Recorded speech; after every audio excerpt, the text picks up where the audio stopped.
Many people write to me now and say, Frankie, how could I break into music, or how could I get my own TV show, or just how could I get into show business in general? And let me say, especially to you younger people, if you're in school, the main thing, let me tell you this, is get the hell out.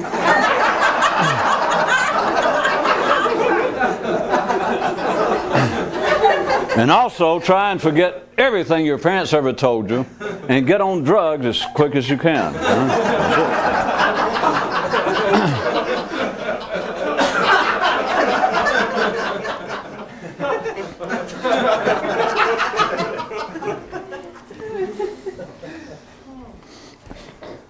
I had at least some rhetorical questions to start with that were tied in to what we were talking about last time, but then perhaps not. Perhaps we can cut them loose. But let's start, let me ask you, why is it that everyone who believes that they have, or anyone who says that they have undertaken some sort of extraordinary exploratory effort, why do they all discover the same damn thing?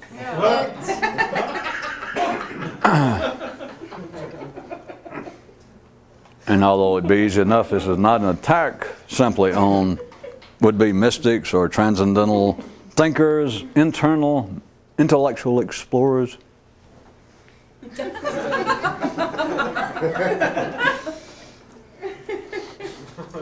But consider, they discover the same thing over and over and over, but don't leave it there, because I said it's not simply an attack on that. The question then should be, discounting that in some way they're stupid or exceptionally dumb, because that's not the answer to it, is why? Why can you read a description of someone who attempted to, stumbled along through some attempted practice of meditation or even drugs or whatever, 3,000 years ago? And you can find somebody who just wrote a book that just published 6 months ago, an article in some New Age magazine or somewhere, and they will breathlessly describe what they've just discovered. And it's the same goddamned thing over and over and over.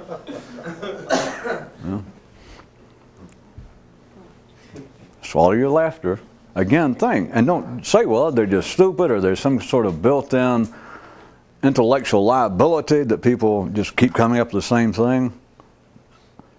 If that's it, then life is pretty monotonous. Life is boring than even some of us suspected, more boring. Why is it? And why is it that each person who does it actually believes that it is a brand new discovery? And the people who are involved with would-be extraordinary efforts of this kind, let's just call them mystical for the time being, make it simple, without any religious connotation. But if they're involved with that, then it is a damn safe bet that they have read as much about it in the past as you have. So they're not unfamiliar with the literature throughout the ages and throughout the world. And so how is it, though, that they can go, after having one of these experiences, and they come up with, and literally, I'm not just being sarcastic, but it is a breathless, it is an exhilarating declaration on their part that, and they will just begin to describe such things as, all of life is connected. And anyone who has been attempting to do such as this, as that, 3,000 years ago, 3 months ago, they have got to have read 100 descriptions like that. So it would not be of any value to jump into this scenario that I've painted and say, well, you damn cheap plagiarist, you didn't think that up. They'd go, well, I know that. Well, and they could probably turn around and give us chapter and verse of people who have said this before as fast as we could. And so, well, yeah, I know people said that. But then here you are again with this should-be question, or at least I'm trying to get you to consider it for a particular reason. Well, if you knew that, and you had this experience that you spent years trying to have this, and you go, yes, and you're all in favor of it, oh yeah, hey, it was worth it, and you're trying your best You're not trying to start, you're not selling courses or books yet. That's right. So in other words, we'll assume, we're talking to this guy, we'll assume that you are, for no particular benefit on your, to incur to you, that you are trying to describe what happened. Yes, that's true. You're just trying to share it with us. I mean, you're just happy it happened. Oh, yes. Well, how come you've got to use a phrase that people used over and over with it? I saw. All of life is connected. Or I realized that there is reality, and then there is our perceptions of reality, which color severely, if not create reality. And what we've got to do, and they then try to refer to their experience, indirectly or tacitly, is we have to, in some way, expand, free ourselves from the limitations of these mortal, ordinary perceptions to see reality as it is. And you say, somebody said that. 1,000 people have said that. I know I said 100, 1,000. And he goes, I know, I can tell you who they were. I ask you again to think, well, why do people keep making these grand discoveries on their own, which is the only way to have a grand discovery, but why? Amongst all of them, why is there someone who is not driven at least enough by some sort of pseudo or quasi-artistic pretensions that would start to stand up and go, I realize that all of life's connected, and then think, God, has that been worn out? Now, that's beyond a cliche. Let me see, I'll describe it another way. They don't. But you do realize, I hope what I'm getting at, is that you can read it. You don't have to hear somebody do it. You can read it and hear in the person's writing that as far as someone else having said the same thing, forget the discovery itself, that someone described it, the talking about it, that they have to know about it, that's been described the same way, and yet you can hear in their writing this exuberant, just almost astounded description when they know damn well it's plagiarized, when they know it's a cliche, when they know that here they are with this, let me tell you, let me describe what I saw. And people go, yes. And they give you the biggest cliche in the world. I saw that life, the universe, is not a level playing field. I saw that a wet bird doesn't fly at night. I saw that you do reap what you sow. There is more to this, and as there always is then you could ask yourself, I'm not getting on that, but is then what's afoot that people listen to that, they'll show up and listen and go, oh. And of course it's a short step to the guy or woman then deciding, well, perhaps I will start selling books or a course, and he's got a following. That the followers don't go, well, why am I impressed with this? I've read that 100 times or 1,000 times before. Why am I impressed that he said it? That's the same old stuff. Well, not in a negative sense. It's the same stuff. You can go from there to saying, why do men think the same thing over and over? And not to exempt ourselves, assuming that we're all interested in that kind of extraordinary intellectual expansion of one's perception and consciousness. Why is it that we stand here and talk about the same thing?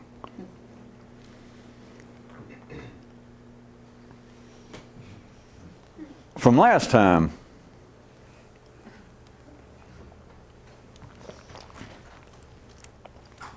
there were several that I was going to drag into those items. One point out that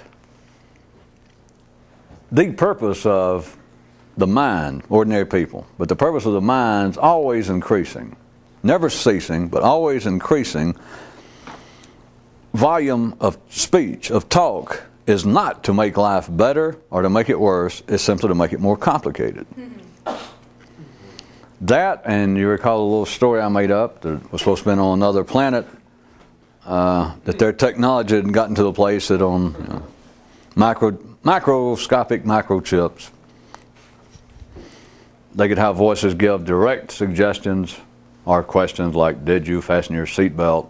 And then found that it worked better It was more efficient. The payoff was the people responded more if instead of that one suggestion or direction, or advice or question, whatever it is, instead of just one, like be sure and fasten your safety belt, was they became less specific and they approached it from several ways. And the voice, by the time you'd sit there, and before you could shut it off or anything, would say, don't forget to fasten your safety belt. Oh, well, I see you did.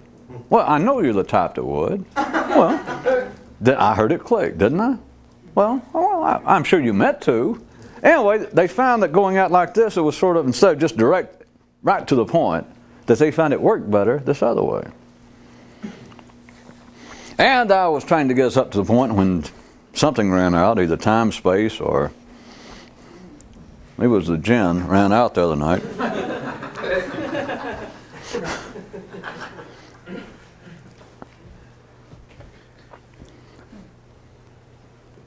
That this kind of directness was also tied to about 2 nights ago when I was saying that if the world actually wanted to be, I got better than cured, treated, which is actually better than cured. No. You figure that out, because curedom is deathdom. Treating them, since there is no such thing, would actually be worthwhile while you're alive. But I point out that people who say that their mind's driving them crazy, they keep going to psychiatrists, bartenders, marriage counselors, psychiatrists, priests, rabbis. You notice they don't come to me. They don't come to somebody that knows, because they came to me and said, my mind's driving me crazy. I can take care of it. I'd say, well, you don't have a problem. Your mind's supposed to drive you crazy. I'll tell you, what are you, nuts? To think your mind's driving you crazy? Well, something along those lines. To shake them into reality. Can you see a connection between that and that planet where they found that, although they seemed to have some benefit originally of direct suggestions / questions from the voice simulator, saying, did you fasten your safety belt? Or it's best to fasten your safety belt. And so that, the voice said several things like, according to some reports, you have a better chance of surviving in your automobile ride if you fasten your safety belt. Of course, maybe you're the type that you don't like to hear statistics rubbed in your face. I keep forgetting, you have a wife and children, you have a family. Are you insured well? Well, you look like an intelligent person. Take your best shot. Do what you think's right. Now that's all the voice simulator. Notice it's not direct. Not just to the point. They start out that way, but then they found, according to my story, that they found it more beneficial. They found it more efficient. They found that the people responded better if it was vaguer. What a word. Less specific. If it approached the question, the matter at hand is trying to get the person sitting in the driver's seat to fasten their safety belt. That if they went about it from 4 or 5 related areas, but kind of went at it like, went over here, and then they kind of fade like, did you fasten your belt? Oh, I bet you did. I know you. You normally do, right? Well, of course, we all forget, I guess, at times, but I guess it's good just to check, right? All of that. They went from being point blank and specific to finding it more beneficial to get away from the point blank, direct, simplistic. Could anybody see the ordinary mind as it works in everybody on this planet, forget the other planet now, on this planet as being similar to a direct voice simulator? I would suggest that you could think of it as being a thought simulator. Unless you are an ordinary touchy person, then you think, no, that's my thoughts. Yeah. Every time you sit down in your lap, you have a thought, and you think, well, that's me. It could be an electronic voice simulator. Thought simulator. Because some of you still don't like the idea that you talk to yourself. Yeah. I think, I ponder, I ruminate, I meditate, I reflect, I muse, but I do not talk to myself.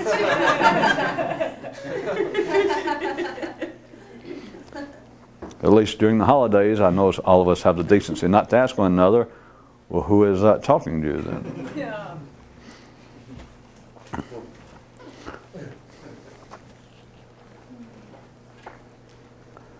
So you've got a situation, if you take all these stories and try and fit them into some sort of,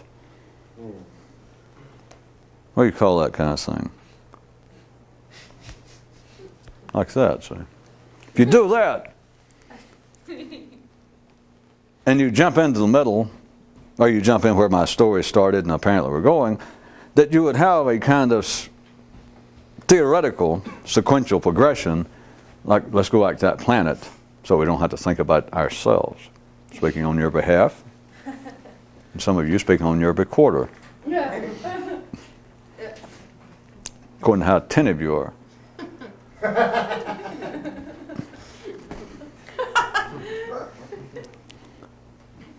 That it starts off in this voice simulator, / mind simulator, thought simulator, your brain, as you're born into it, once it gets going, that it starts off with direct suggestions, direct statements, same way as your parents did. Don't throw food in the floor. Then how did it go after that? You got a little bit, you grew a little bit, at least chronologically. A few months later, you pop back in this household, and the parents, instead of saying, don't throw food in the floor, and they would explain it if you question them on the basis, well, the lad or the little girl's becoming more sophisticated, a little hipper.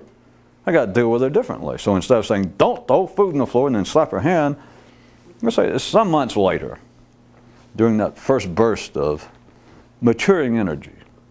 So later you'd pop in and they're saying, now little whoever, Elmer, now we've talked about there are people hungry in the world.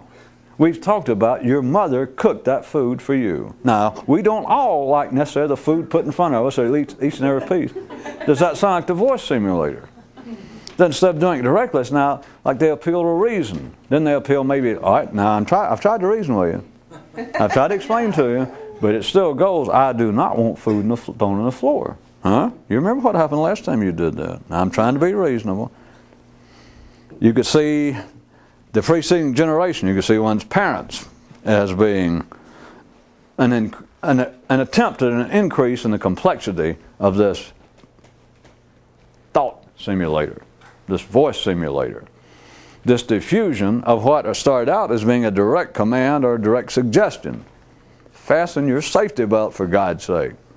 Don't throw food on the floor. But they found that it worked better. Everything considered, it seemed to be an improvement instead of these direct blah, blah, blah. If anyone is missing where this might be going or not liking where it seems to be going, take your forefathers' religion. Take any world religion.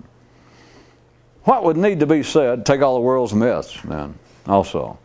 After the gods breathed, and then they exhaled, and out of the undifferentiated energy, or out of the void, out of the darkness on the planet, go for the Vedic literature, the Old Testament, Chinese myths.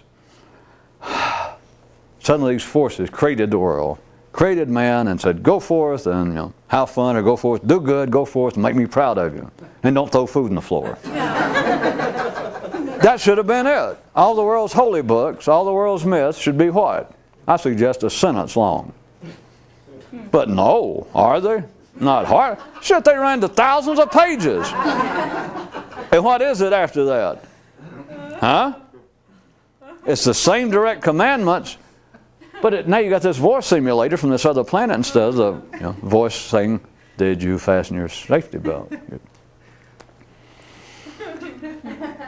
Or if you want to look at it a little more direct or hard-nosed, look at all the world's attempts, the institutions of jurisprudence, the laws of the world. For those of you that have never been fortunate enough to be to visit an attorney's office or a law library,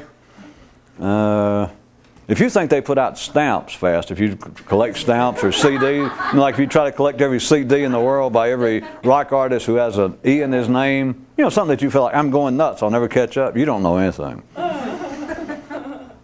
Put it to you another way. You do know that state legislatures, city councils, not to mention the National Congress, They get together almost every day of the year, and what they do besides that?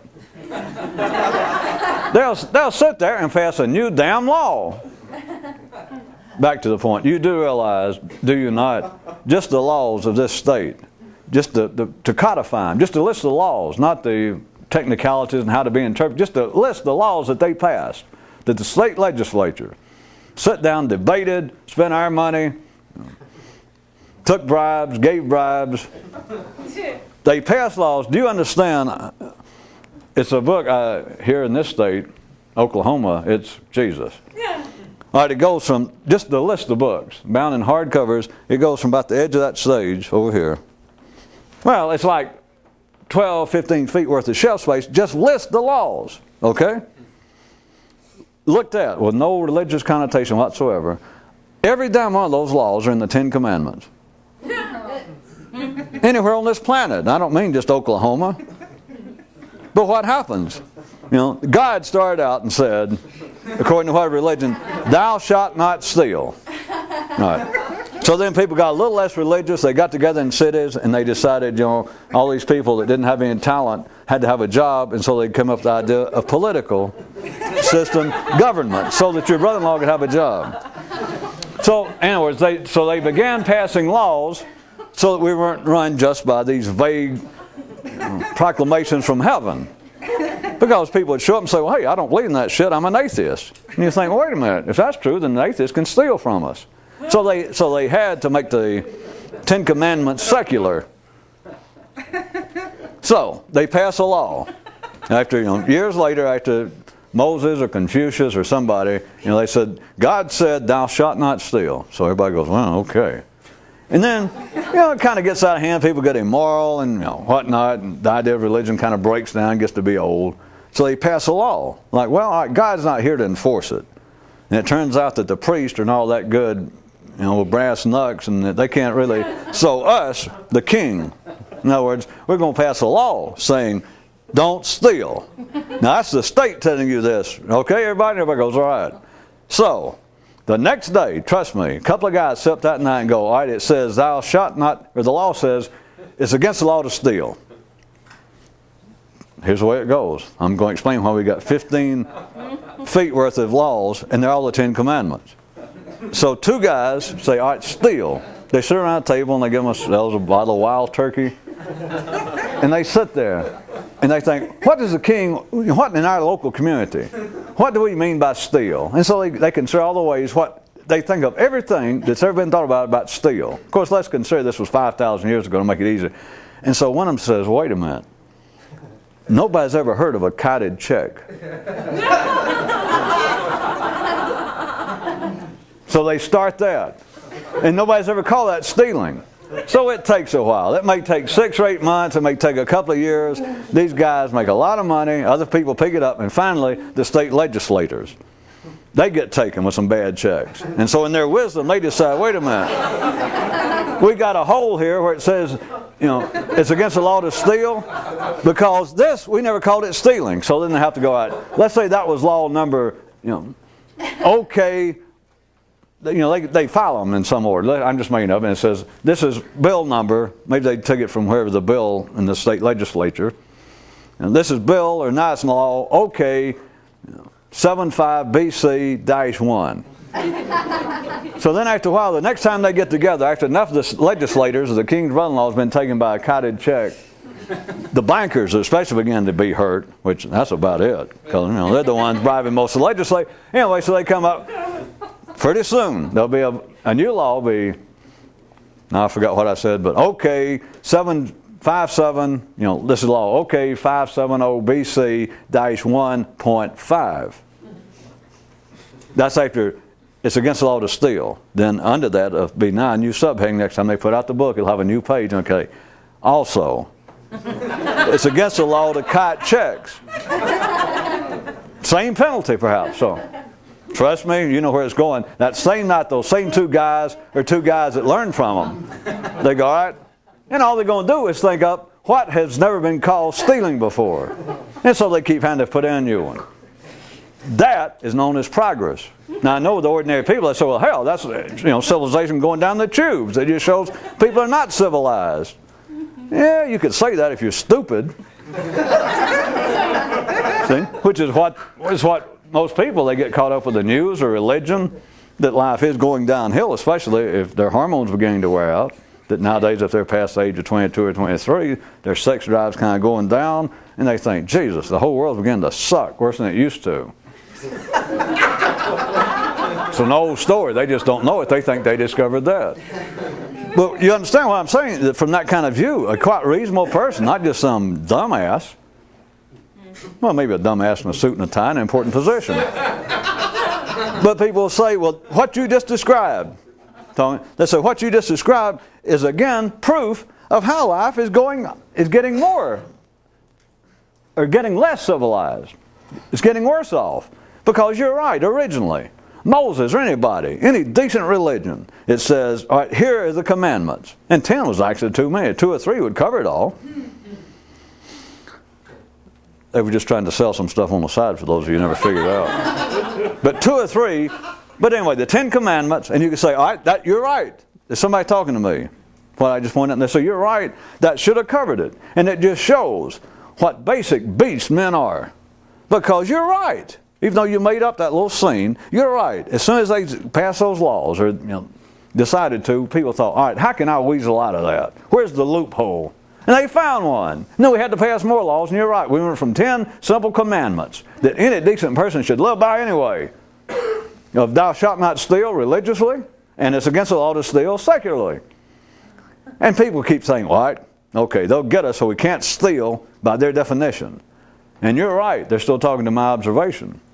They'll say, you're right, that just proves that life is going downhill because they keep sitting around wasting their minds, wasting their energy to find a way to flim-flam and cheat their fellow man and get around these laws. That does sound like a critique of man, doesn't it? Except for this. Except for this. That is also the marching music to progress.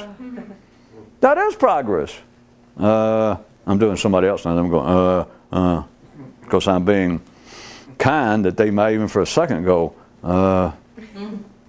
like I might be correct. Well, yeah, I'm correct. It's only a couple of seconds. They go, See, because it's not a sign of involution, and it's not an absolute sign of evolution. But it's as much one as the other. Humanity gets more and more complex. It's only ordinary people that decide that the growing complexity is either for the good or the bad. That is not the job of complexity. The job of complexity is what? Complexity. And it is tied to thought. Is why I presented, as I did several nights ago, that the purpose of the always increasing volume of human speech, which the laws are a prime example. We're not talking the law, that's not the point. But realize the 10 Commandments, I didn't count the words before I started this. I don't know how many words. Let's say 500 words. Hell, it couldn't be that many. 200 words of the 10 Commandments. That's all of it, okay? How many words are in 15 cubic feet of books, with paper-thin pages? I mean, did I say that? Paper-thin pages.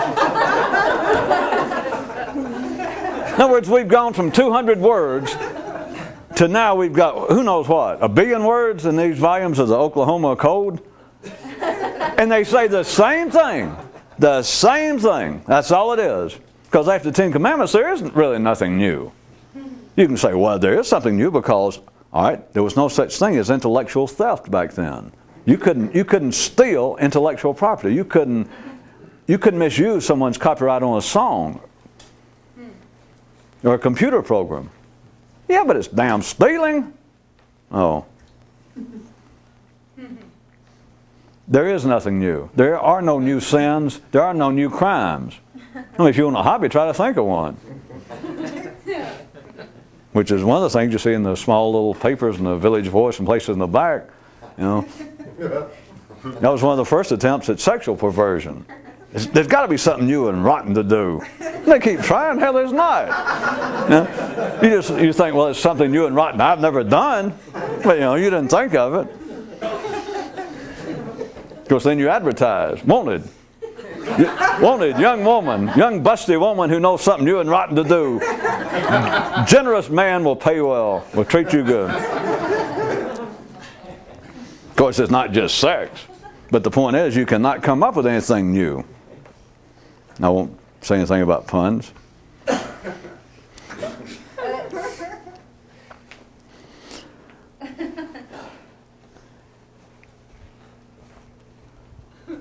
What appears to be the progress of man, the technical progress even, any kind of progress you want to call it, you do understand by now, you can see. It just seems so point blank and in your face at times. I know that you tend to look away and think, well, what's the point? All of it,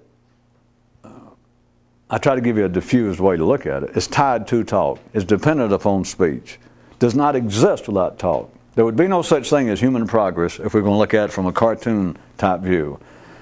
From the cavemen, of us grunting and living like beasts, there is no progress, there is no way from there to where we are now without speech. Plain and simple. And once you see it, you can call all progress, all technology, in a sense that the ordinary mind cannot really use, but operatively speaking, it is synonymous with speech. Although I know you can say, well, a word's not the same thing as a microchip. Just remember this. If you got to have a place to start, there is no denying if you want to see anything out of the ordinary. That is, if you want to see anything out of the boring and monotonous and the worn out, you've got to see that there is no such thing as movement in human progress, in human existence without speech. None, none, none. But also it is the basis of all criticism. You understand? Because there is no real criticism inherent or even possible at the survival level. If you didn't have speech and didn't have laws, and we were back, you got to run with me now. You got to, what are those Hollywood hacks and everybody else? Parallel realities, simultaneously going on. You got to understand this now. If we were as we are now and can talk, and got a mind and speech, but parallel to that, if we were still, if it was possible, in another time zone right now, to have people living at a pre-survival level with no real speech going on, they would not criticize one another for doing dirty deeds at the pre-speech level. That is, of killing one another. See, at the pre-speech level, down below here, at the pre-survival, back when there's no talk and all you had to do, all you were up to was surviving. You were not a agent for progress and civilization. There was no criticism of one person killing another. You tried not to get killed, and if you saw a chance and it was to your benefit, like the person had food, forget a microchip. If they suddenly had a microchip, we're going to play anachronistic scenarios, which obviously we can. Thank you. Appreciate that. You wouldn't go kill the guy in the cave next to you for a microchip. Or a stamp from Borneo with the queen's head turned upside down or something. But if the guy had something to eat and you were hungry, you'd look around and you'd take your chance and kill him if nobody was looking. But there is no criticism, and there'd be no criticism of you trying to rape somebody. When it came to sex, food, and survival, there is no such thing as criticism. There's simply not. That has nothing to do with morality. For anybody that's worried about that, and if you're worried about that, turn on another station. Turn your head in. Get it recapped. But at any rate, it doesn't have anything to do with morality. It has to do with this. If you want to look at it plainly, if they're not talking, how can they criticize anyway? Ha ha. I got to say a word for ordinary dumbass people, though, because the dumbass person go, well, don't go aha with me. I mean, that's obvious. If they can't talk, they couldn't criticize. What's the point? See, they already missed it. Anytime you go, well, yeah, and you repeat what I just said and go, well, I see all that, but what's the point? I mean, don't wait for an answer because you already missed it. You wouldn't ask. You repeated the very thing, went, well, da da da da da. It's like you went, da da da da da. But what's the point? Well, I can't resist trying that every now and then on you. There is no criticism at the survival level. Animals don't criticize for killing one another.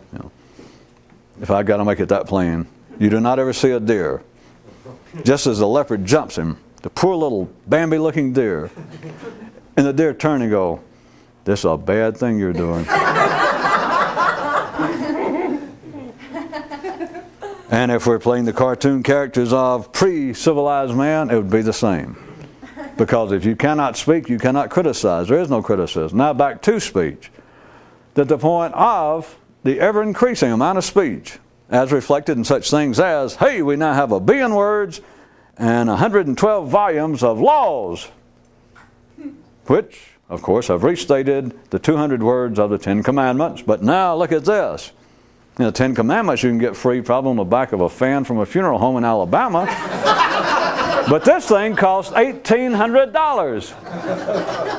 Plus, it costs you about $50 a month just to keep up with the new bills, that's coming into play.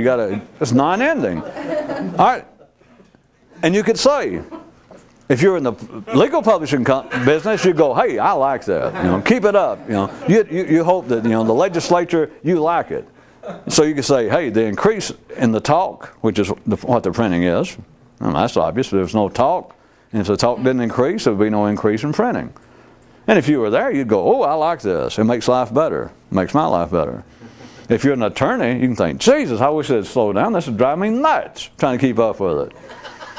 And if you were outside the profession, and you realize if you were complaining to an attorney, you had to have one, you're complaining about his bill, and he started saying, well, hey, let me just tell you, just truly, one of the problems, I had to pay $1,700 for this, and it cost me now $200 a month, because now I have to get online, I have to do it computerized, it's going so fast, it's so it cost me $200 a month just to keep up. I can't even read this, just so I know it's here in case somebody like you walks in and goes, well, they tried to lay a sewer line next to my house, and while doing so, they frightened my grandmother, who had a pacemaker installed at this place in Tijuana. We were down on vacation, and now, so you say, when they get this complicated, I can't keep all this in my head, so it cost me $200 just to keep up with all these phony baloney, Mickey Mouse, Looney Tune laws they keep passing more and more. And so you can say, well, I don't like it. I didn't know that, but you're right. Life's getting far too complicated.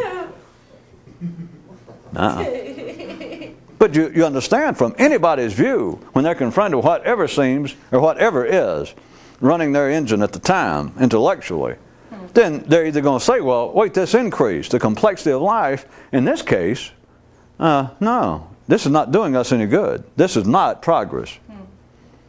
That's the attorney having to pay it for stuff he doesn't use.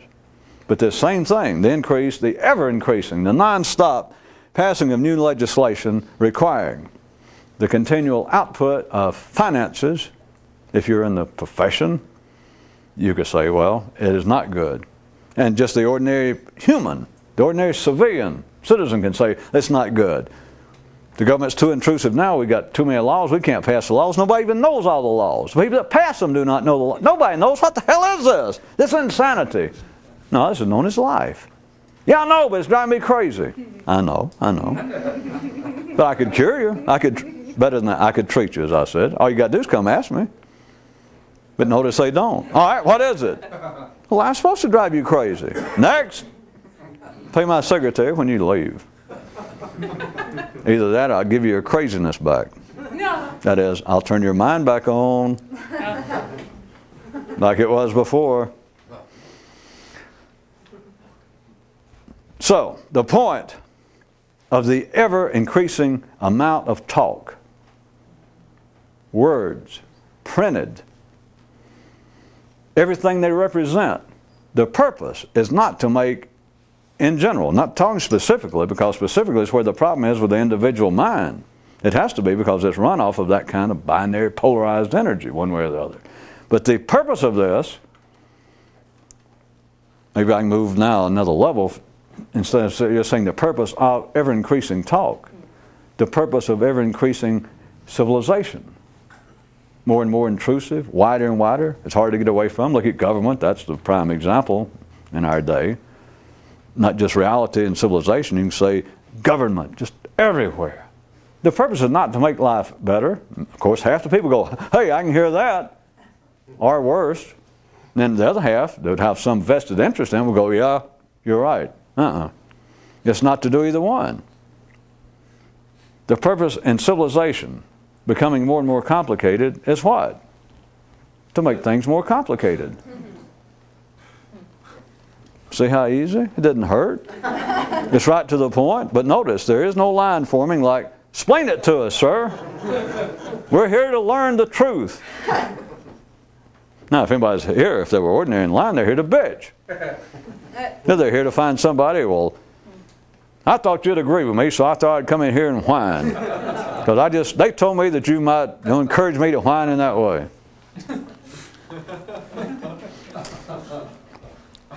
All right, now back to where I started the rhetorical question tonight.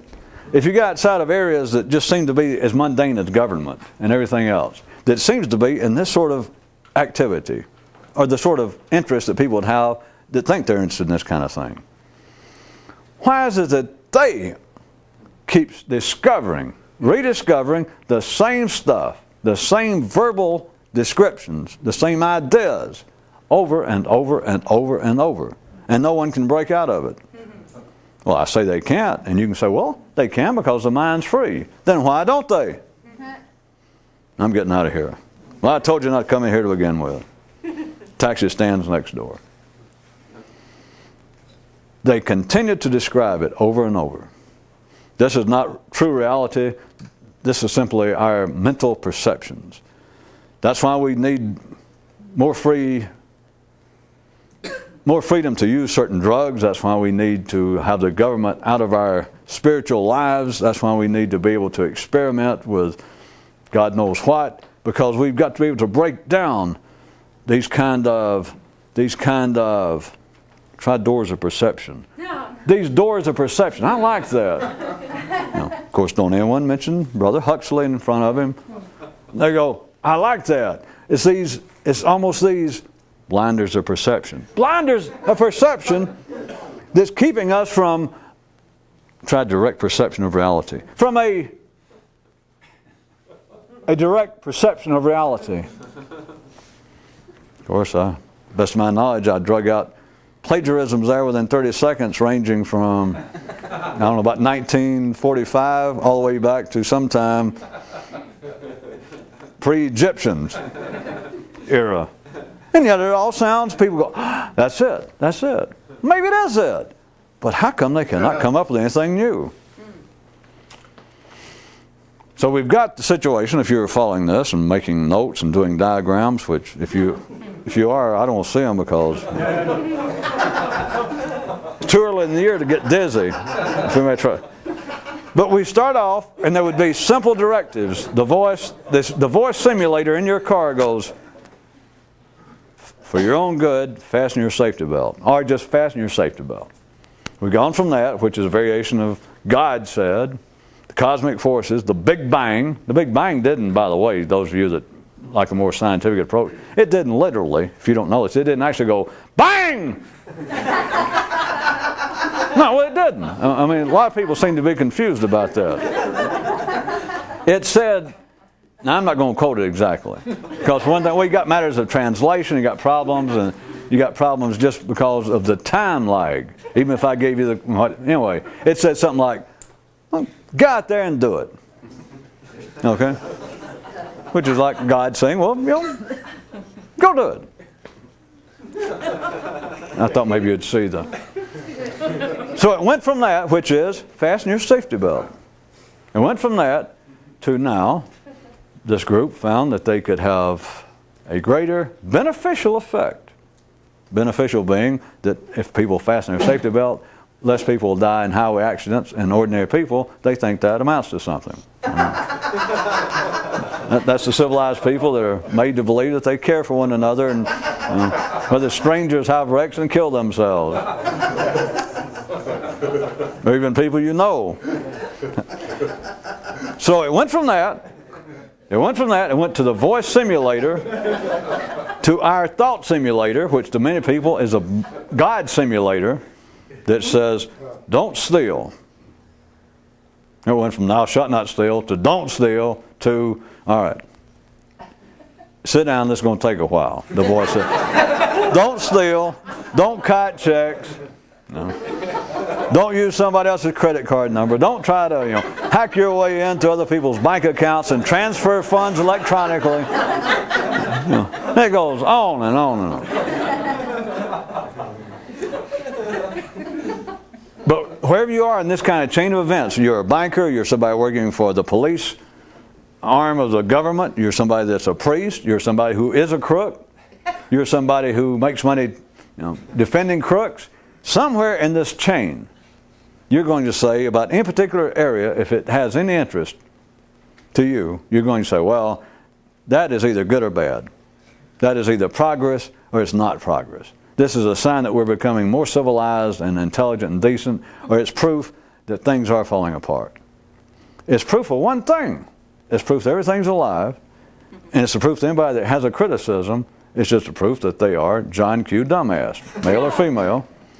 Because the point of things becoming more complex is not to make them, to anybody's view, it's not to make them better or worse.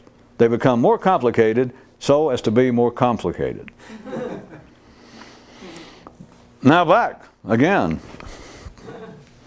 Why is it that even if you try, let's assume that everything I'm talking about had some real basic validity that's not normally considered, that people do not normally see. And let's assume that in some way I have woven, our few people in Mississippi, I have weaved such a spell, such a verbal spell over the last few minutes, that you're buying all this.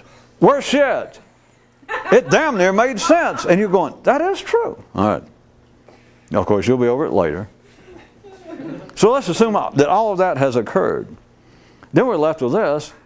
Then why did even us talking, does it sound like, in many ways, I expect some recognition for this, I do make a conscious effort not to continually repeat myself, even verbally, which is more than any of you do.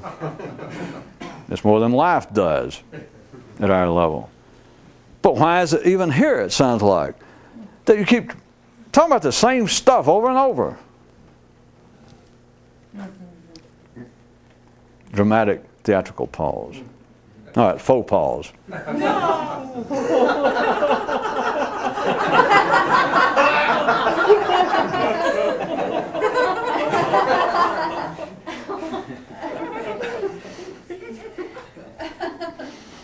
There is, I'm killing time to wind up the tape and do something. That's why of course I could just change the subject. Yeah, try. That's what I was talking about. Oh, okay.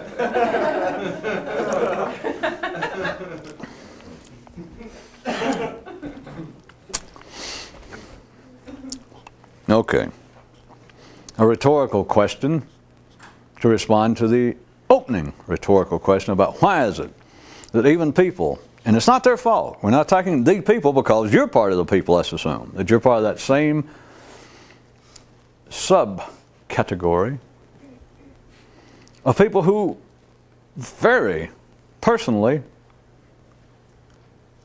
with real validity, as far as they're concerned, have this hunger for some sort of extraordinary experience. That they want something. We can just call it to expand your awareness. To have this great experience that everybody keeps describing in the same damn way over and over. That in some way you got directly in touch with reality. That in some way you became one for some period of time, for X number of hours, with the universe. To where the same old stuff, the same cliches, you go, yeah. I realize that everything's connected. Life is just one big old, it's not me and you, it's not me and a tree, it's just, it's all connected, and what we normally see is not really right or wrong. It's just that there's a reality, and our perceptions of reality we take as being reality. And that's not reality. Take some drugs, have an experience, you'll see. Yeah. And yet you're left with the descriptions are the same. And nobody, remember, not only are they the same, no one even seems to notice it. And if you did, and you said, wait a minute, what you're describing, you found somebody says that they had that kind of experience, and they describe, and you go, that's it, that's what I've been after. And you just had it, yes, 2 weeks ago, in my lifetime. And you go, well, here it is. Why are you talking about in the same way that Chinese, Tibetan philosopher so-and-so, as best we can figure, and 2700 BC, said the same thing. How come you can't? What is this?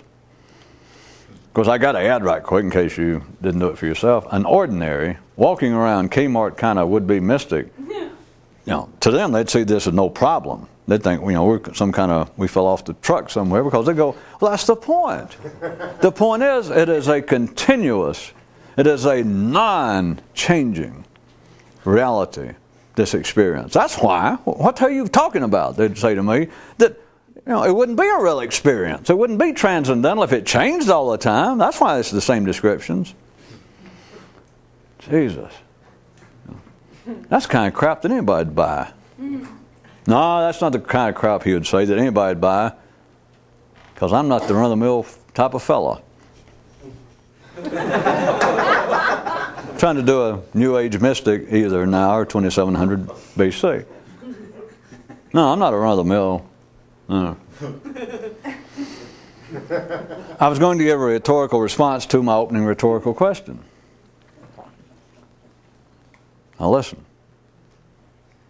Rhetorical question is real heavy, either italic font or quotation marks. No, wink, wink.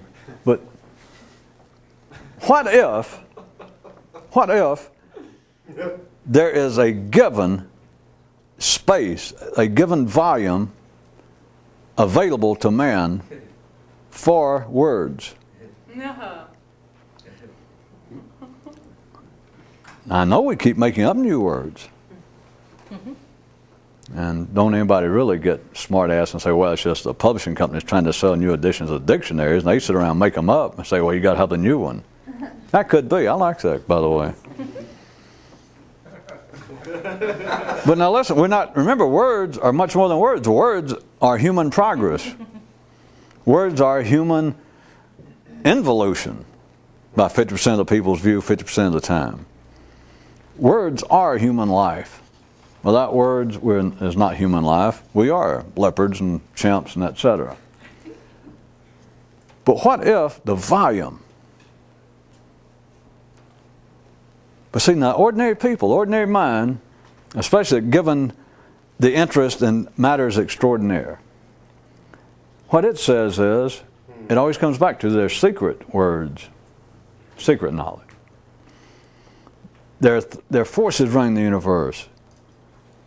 There's things that we don't know about, and they keep trying to bubble up in our subconscious, and they come out as myths. They come out as religious, poetic images. But it's some way it's held from us, which is truly no more than a kind of glorification of the idea of secret knowledge, which is at the heart of all of this to ordinary people. Because they always think, well, this kind of experience, the only reason I can't do it, I've read about it and I like it, I like the whole idea, I like everything they describe, and nobody will tell me how. Yeah. So it's a secret. I mean, it's something they're holding out. If I could, if this guy was still alive, he hadn't died 2,000 years ago, he's talking about just what I wanted, I'd give him everything I got, or I'd whip his ass if I could find him. Because, he knew how. You could just feel it. Just your whole little universe vibrates sympathetically. And you read it, and you can hear the enthusiasm 2,000 years away that's it. But why won't they tell me? There's obviously secret knowledge afoot. That's it. And anytime if you just have the slightest propensity to believe that, you will be set upon like a herd of dogs by 10 herds of fleas by people saying, oh, now you're getting it, Buster. And of course, then they got something to say, or they at least get them to join up and follow what they're trying to do. Because they go, yes, that's it. And finally, you're coming to your senses, so come with us and we'll help you. And of course, they're not. And they don't. Take the idea of secret knowledge, which just strikes everyone true, and you extract as best you can all historic, all religious fanaticism and hysteria, that just secret knowledge without any kind of occult ramifications to it, which I admit is hard to do after all this time, but that there is something going on. Somewhere there's somebody on this planet, there's been some group, or they're still going on, or the people that know, and some way can get in touch with something else, with this that there is reality. There's something you can think about it. There's somebody you can be conscious that we don't know about. And I know it's true. I wouldn't be this upset by it. Now I read a little description. I go, yes, I know that's true. I just can't quite get it. So it's secret. Or the knowledge is not available. What if that is not it? What if that is why everyone keeps describing it the same way? Not because it's the same. I'm not saying it's not. But that's no answer. That's a mystic's answer. That's a rabbi's answer, a priest's answer. That's a dumbass answer that, well, it's because the experience is universal. Never changing. Never shifting its intent. Always speaking to each man in the same way. That's not enlightenment, that's boredom. That's monotony. That's living in a cheap apartment and they go, all right, you've been a good tenant. Put on some fresh beige paint to cover up this old beige paint. What if it's not secret knowledge? What if it is, my rhetorical response to my own rhetorical question, that there is literally only a number of words. There's just so much talk will fit into this universe. And the talk that people try and describe this other, there's not room for it. Not because it's secret, but we've got all the talk, we've got all the words, and it's not just individual words. But I'm started there because it sounds simple to go from objects into non-objectifying, that it's speech. Not just words, because we keep making up words. But there's just so much talk will fit into this universe, and this talk, there's not room for it yet. Then, instead of me pointing like this universe, you know why? Individually, now forget everybody else and all the ordinary dumbasses. Now we're talking it's just us extraordinary dumbasses. You went from point blank, you should fasten your safety belt. You went from that to now being sophisticated, educated, mature, grown up as you're supposed to be. And now for that one thing, you've got 15 feet worth of laws and directions about what you should do, and you take them all quite seriously, except for the half you don't. Yeah. Which you're tied to just as much. Yeah. Because once they open your skull and that physician gets in there, that neurosurgeon with that semi-delicate or indelicate operation known as, we're about to mature you, boy. Once they open it up, and that brain, which is flypaper, is exposed to the world, you got no control after that. As far as you look at later, you think, wait a minute. X number of flies got into my brain when it was open. Now, X over 50 won't do. 50% of the flies that got in my brain, no. But 50% of them are all right. Flies are flies. And once your universe is full, nothing else can get in. Oh, yeah, but I want part of it out. Because part of it I don't like, and that's the part, if I get away from that, I would have a new experience. Well, we can say wood forever. Wood, wood, wood, wood, wood, wood. Hey, you start a new church. The no, not the international. Screw that. The cosmic. The universal church of wood. It sounds nice. Would that I could live up to it. I suggest that secret knowledge, the knowledge that no one can find, may be simply due to the fact that only so much speech will fit in this universe. Instead of this universe, this universe. And if you try to rearrange the furniture, go ahead. But you're still living in an apartment.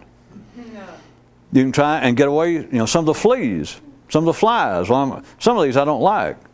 Even if you could get some of them out, which is what psychiatry attempts to do, it's what bartenders attempt to do, it's what priests attempt to do, it's what human institutions, well, wait, some of these flies I'm going to get rid of.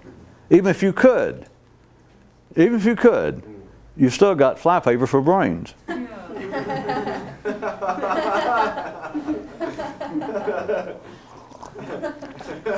All you can do is attract flies. Good night.